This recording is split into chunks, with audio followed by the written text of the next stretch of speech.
Hi guys, welcome back.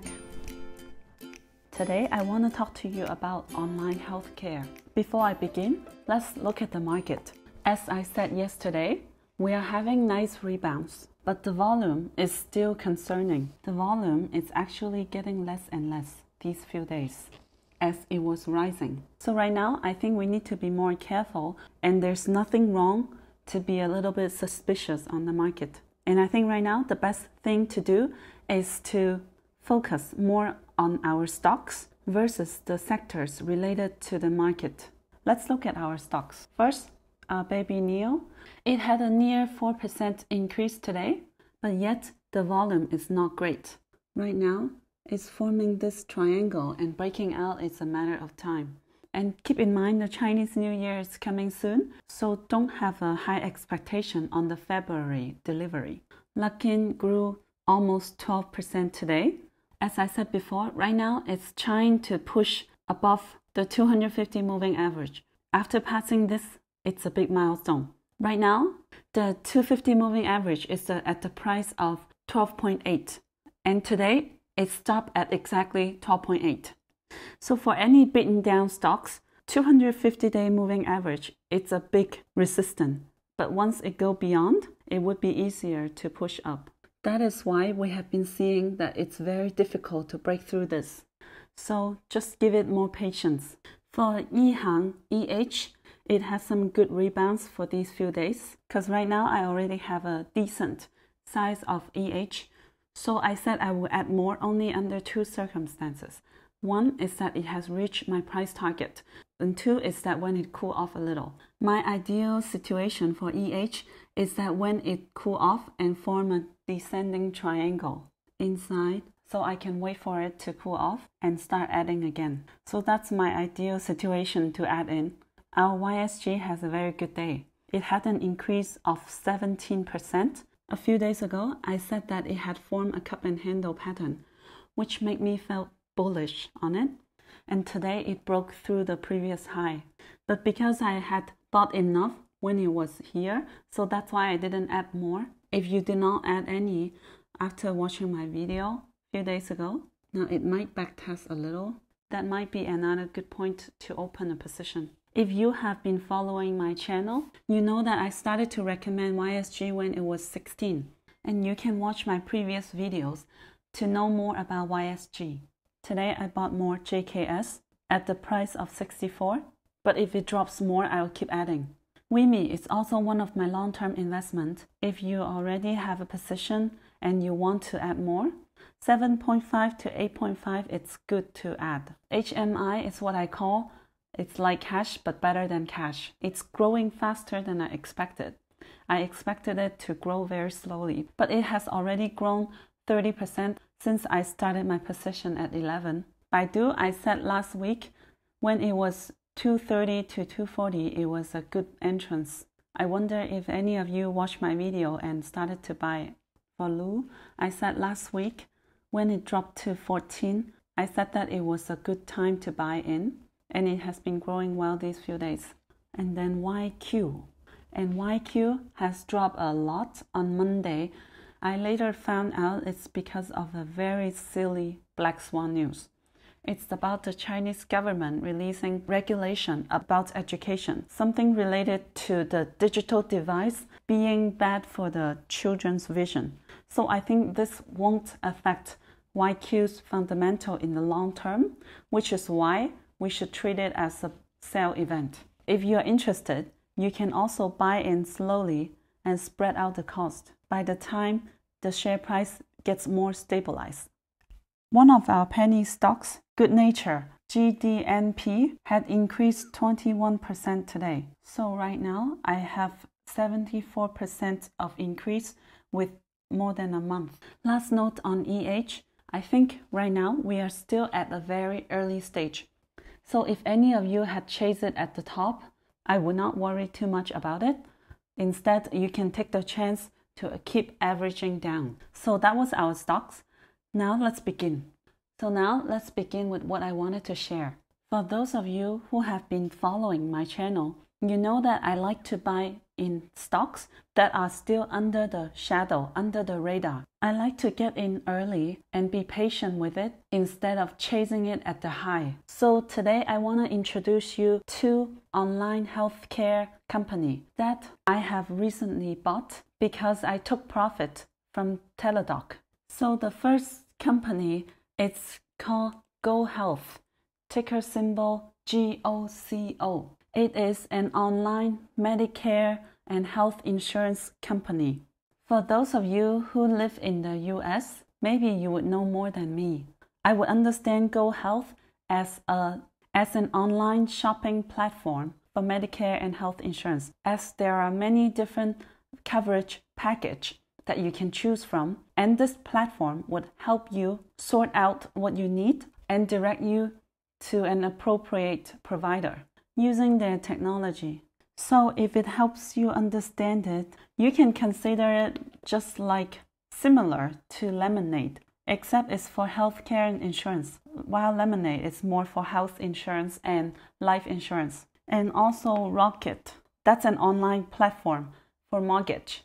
So GoHealth is kind of doing the same thing, which is moving from a traditional industry to an online platform.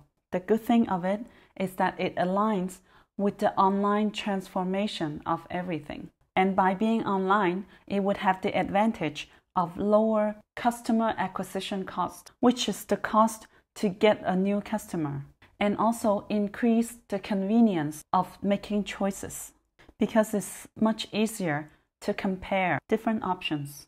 The current price is sitting at $14, while the analyst price target it's range from $14 to $25. And on Wall Street Zen, the price target is from $14 to $27. Out of the 9 analysts, 6 analysts gave it a strong buy rating, with 2 analysts giving a buy and only 1 says hold. And we can see they have very optimistic projection for the earning per share and the revenue. And 2020 right now, it's really at the bottom. And it seems like 2021, it's only the beginning of the growth. Now the coming catalyst is that 2020 is the first year they might turn profit positive. So that's why I would like to get in before the next earning. With this projection in the future, right now we are really sitting at a very low cost, which is why I think this stock is quite undervalued. With a 3-year forecast of 1.5 EPS for a high growth company, I would give the share price a target of $45 in 3 years, which is more than 3x from now. So GoHealth original IPO price in July 2020 was $21, and now we are sitting at 14. So it's quite at the bottom. So being cheap with low evaluation right now and the possibility of turning positive profit are the 2 main reasons I bought in GoHealth. Now I don't consider this as a long-term investment, but more of a short to medium term. My price target to it is first target 18 and second target 25 to 28. And I would take profit whenever I reach the target. The reason why I don't consider this as a long-term investment is that I don't think it has a high moat enough to protect it from the future competitor. Because whenever any giant tech company or anyone with a health community can be the major competitor. Now the second company, I might consider it as a more of a longer-term investment. It is called WellHealth Technology Corporation, ticker symbol WELL for TSX. And for American, WLYYF. This is a Canadian company, so that's why it's traded in the OTC. So some of you might have difficulty buying in. Just like Luckin, you might have to use the TD Ameritrade again. I noticed some of you have issue buying OTC stock. So any American, please leave comments down below to share how you buy into these. WellHealth is a health corporation in Canada. This company has different sectors of health business. To begin with, they are the owner and operator of the largest single chain network of primary care clinics in British Columbia.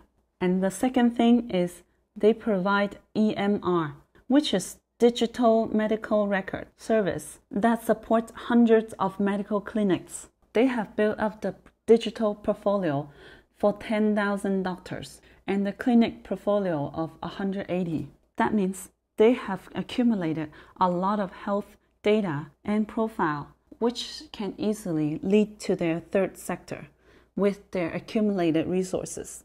So that's why their third sector is online healthcare provider, which is something similar to Teledoc. Maybe this is a similar issue in many countries, but in Canada, the wait time in hospital is really long. The wait time for emergency could be easily a few hours, which make any urgent case become not urgent anymore. And based on the data, up to 50% of the cases might not even need to see a doctor in person. So we know the demand for online healthcare is very strong, very needed. Maybe you might wonder if a company like Teledoc or even Amazon can run over a company like Well. And I would not worry about that for a different reason.